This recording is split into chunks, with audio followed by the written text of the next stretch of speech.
Do you want to increase your sales and profits by double digits this year? Dick Ollek and his staff at Consultants in Cleaning, LLC can provide both telephone and on-site assistance to help you do just that. There are no long-term agreements required from this industry pro with nearly 50 years of making it happen. Dick and his team have a proven track record and stand ready to help you. Visit their website at www.consultantsincleaning.com or give them a call at 573-873-9500. Welcome to Tripodcast, episode 229.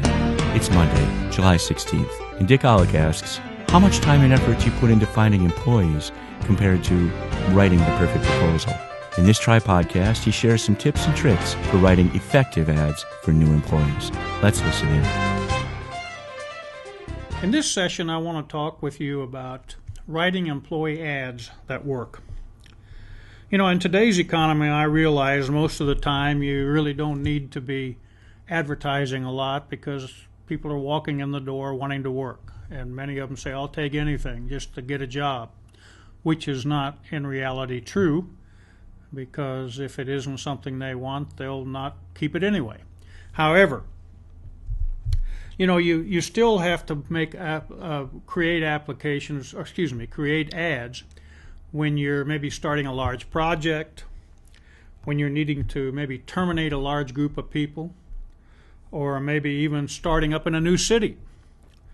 So what do? Do you write a 2-line ad that says PT, FT, which stands for part-time, full-time, etc., in order to save money, saying I don't want to spend a lot of money, ads in newspapers and ads in the penny power and the neighborhood places are very expensive, and I don't want to spend a lot of money trying to get these people in.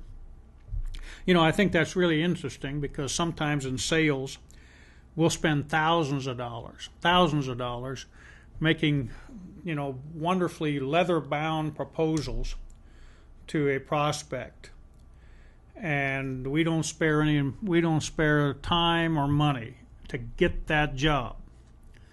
Then we get this large job, and then we come home and we say, now find the people but don't spend any money.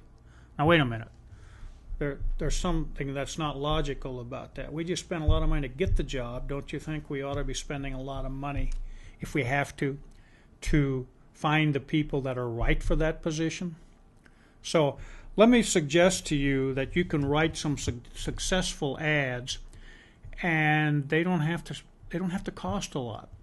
For instance, you can write an ad that says 15 immediate openings. And a lot of people will come and apply because they feel like they can get one of 15 jobs, where they might not be able to get one out of one. Now, before you say, well, Dick, I would be lying, let me ask you, if you only have 3 openings and you write an ad that says 10 immediate openings, let me ask you, do you have 7 people working for you that you'd like to get rid of? So if 10 good qualified applicants came in, that you'd hire them? I had that happen to me. I had actually a manager of mine came to me and said, you know, HR is just not keeping up. I have 14 people that I need to replace, or that I have 14 openings, that I have right now. And so I went to HR and I said to the gentleman, write an ad that says we have 25 immediate openings. And he says, Dick, that's not true. I only have 14. And about that time, the manager comes walking by the office, and I said to him, Joe, do you have 11 people that you'd like to replace if we could find 25 good people? And he said, I've got 111 people that I'd probably like to replace this morning. And it's probably happened to you too. It was a bad day, and he's being a little smart. But the point is, you probably have people that you could replace or would like to replace if you had good qualified applicants to replace them. So another thing that you can do, write an ad and be open on Saturday mornings or Sunday afternoons. This is a little bit different. But say we are here to interview on Saturday morning from 10 to 1 or 9 to 12, Sunday afternoons from 1 to 4, and you'll find that you'll get people in because a lot of the people you're wanting to employ are working full-time and need to come in after hours. Now, if you're looking for someone who is a real unique person in an executive wing, you might say something like, Mary doesn't work here anymore. For 15 years, Mary cleaned the offices of one of the most prestigious companies in the city. Mary has retired. We need another Mary. Do you think you could fill Mary's shoes and fill this position? Now, what that does is it keeps the kind of the riffraff, so to speak, away and gets the real good quality people. It works and works almost every time.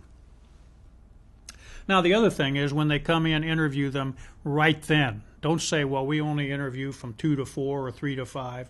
If somebody comes in, interview them. They took the time to come and talk to you. Now you need to take the time and talk to them. But anyway, writing these ads, you're going to get all kinds of people in the door. And I realize you're going to get a lot of them that you don't want.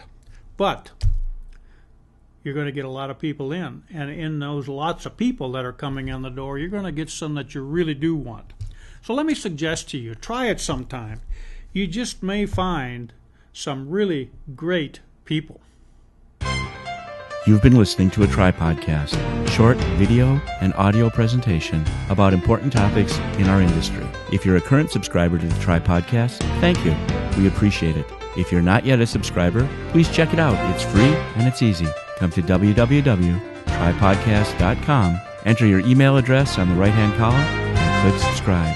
We'll send you out a new Tripodcast every Monday morning.